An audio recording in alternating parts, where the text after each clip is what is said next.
Welcome back to WagerTalk.com. Saturday NBA action.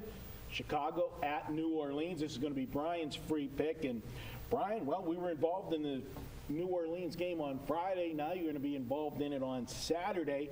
And probably guessing one of the reasons, you know, I'm a situational guy, and obviously a bad spot for New Orleans. They're going to be playing their third game in 4 nights, and they're coming off that big home-and-home series with Oklahoma City.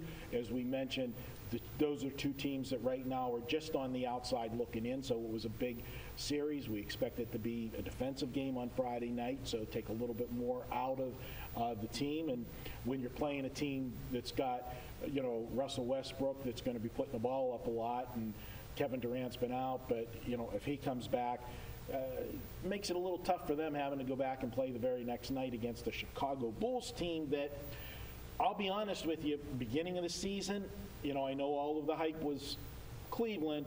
I thought when you looked at that roster, and now the key thing was when you look at a roster, you're assuming it's going to be healthy. Right. Okay? And with Chicago and Derrick Rose, that's few and far between when it happens.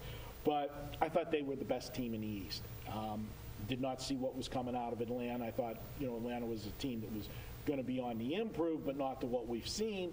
And, of course, Cleveland, I felt it would take time for them to gel, and that's a whole different story because it seems like they've gelled pretty well right now. They're playing their best basketball of the season. Chicago, it's been choppy. Part of that with Derrick Rose being out again, come back, and I saw some spark out of this Bulls team when he went off on him. And finally, Derrick Rose, you know, maybe took control of the locker room, if you want to say, you know, act like a leader. And it's hard for him to be a leader when everybody questioned the last couple of years, you know, could he played, not played with the injury and stuff. But I think it woke the team up. Now, I know they've lost a few games in a row, but they're on a bad schedule spot. They had played, you know, they're playing a 6-game road trip, and they had a stretch where they played 3 games in 4 nights. And in that, they played at Golden State and won. Then they went to the Lakers in the next game, a game that after you beat Golden State, you're going to look past the Lakers. And that one went, if I believe, 2 or 3 overtimes, and then they had to play the very next night. So definitely not a great situation for them. But now they've had some rest and so forth. They should be able to go into New Orleans and take it to the Pelicans. Yeah, New Orleans not only is playing these 2 games, crucial games, as we pointed out in the last video against Oklahoma City. The game before that, they beat Atlanta. 19-game winning streak, knocked them off. So you play Atlanta, then you play New Orleans, then you play New Orleans again after losing, Oklahoma City, I'm sorry, got New Orleans on my mind here. But, and now they're playing Chicago. Now Chicago, Tom Thibodeau is a great defensive coach, and they've been known for their defense. But this year's Bulls team is just not playing defense. They're not playing interior defense. The scoring, you know, Butler's known as a defensive player. He's getting a lot of scoring. Rose is who he is. He's still not where he needs to be, but you're gonna be that way. Noah's a terrific player. Love to have him on my team. Gasol at center. I agreed with you. I thought Chicago was the team to beat coming into the season. I think Gasol was when I saw that they went out and got him. To me, that was the missing link for Chicago. But the problem with Chicago right now is their defense. They're not playing very good defense, especially under the basket down below. But you talked about the schedule. Take a look at, you know, I just pointed out the New Orleans schedule. Take a look at what Chicago's had to do. Before their last game, they had 4 days off. Before this game, they've got 2 days off.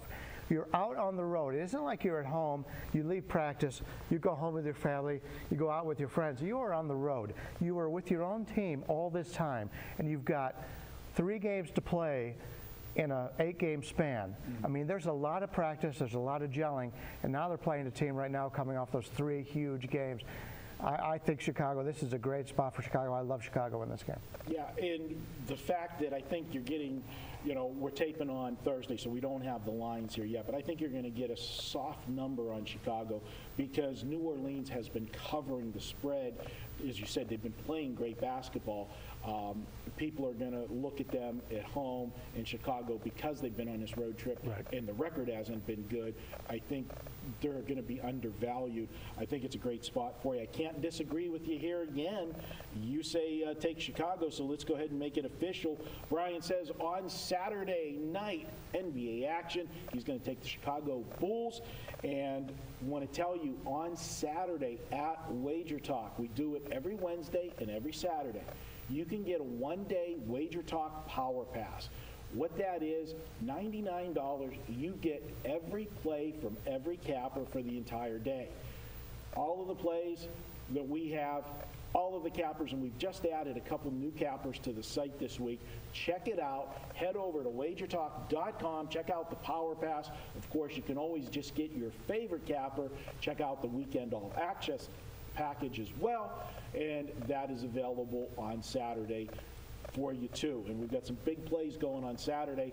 We'll be talking about one of them in our next video here on wagertalk.com.